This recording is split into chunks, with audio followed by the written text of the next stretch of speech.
Bonjour tout le monde et aujourd'hui ça va être la revue du film Le Porte-Bonheur.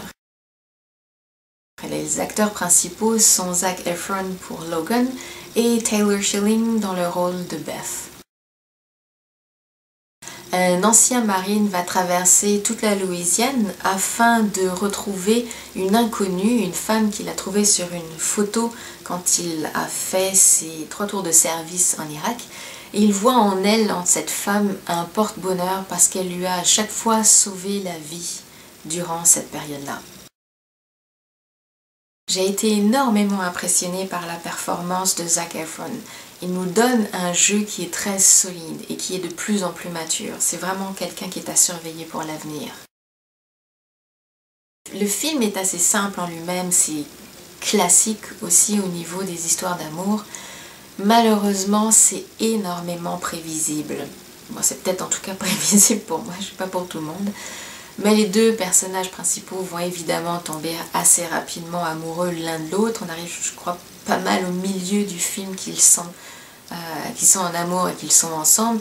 Ce qui nous amène à nous questionner sur, ok, qu'est-ce qui va se passer? Est-ce qu'ils vont être séparés? Parce qu'il va forcément y avoir quelque chose qui va arriver. Il reste encore une moitié de film. L'autre point, c'est Logan, ce personnage qui est très tranquille, qui est calme, qui est gentil, il rend service à tout le monde, il sait tout faire. Avec ses mains, il est habile, il sait évidemment tout faire. Ce qui n'est pas un mauvais point en soi, attention, ne le prenez pas du mauvais sens. Mais c'est juste que c'est aussi le classique opposé face à l'ancien mari qui lui est un vrai crétin absolu fini, qui va tout faire pour essayer de les séparer jusqu'à la fin où il n'y aura évidemment pas d'autre choix et possibilités à ce qu'ils meurent pour pouvoir les laisser être ensemble. La seule chose, je dirais, que l'histoire réussit à tenir en haleine, c'est peut-être un peu beaucoup dire, c'est parce que c'est pas non plus un suspense énorme, mais c'est juste à se questionner, à savoir si l'un des deux personnages principaux ou si Logan va rester en vie ou s'il va mourir, parce qu'évidemment, dans une histoire d'amour, il faut toujours qu'il y ait ces derniers temps du drame, et évidemment avec Nicholas Sparks, c'est pas non plus quelque chose qu'on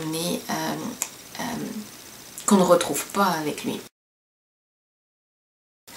En dehors de ça, je dois dire que la qualité de la lumière, le réalisateur a vraiment réussi à nous donner quelque chose de magnifique. Les couleurs sont superbes. Évidemment, il y a des filtres, ça je le sais.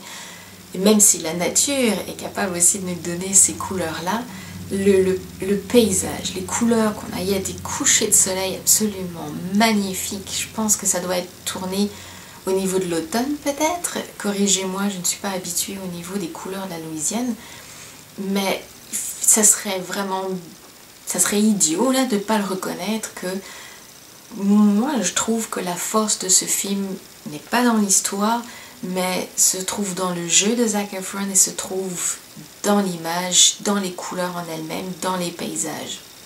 Alors pour ça, je conseille d'aller voir le film qui va vous garder un peu au chaud avec ces températures refroidies qui commencent à venir.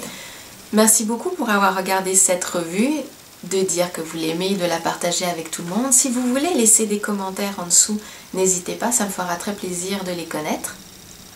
Jusqu'à la prochaine fois, merci d'avoir regardé et à bientôt.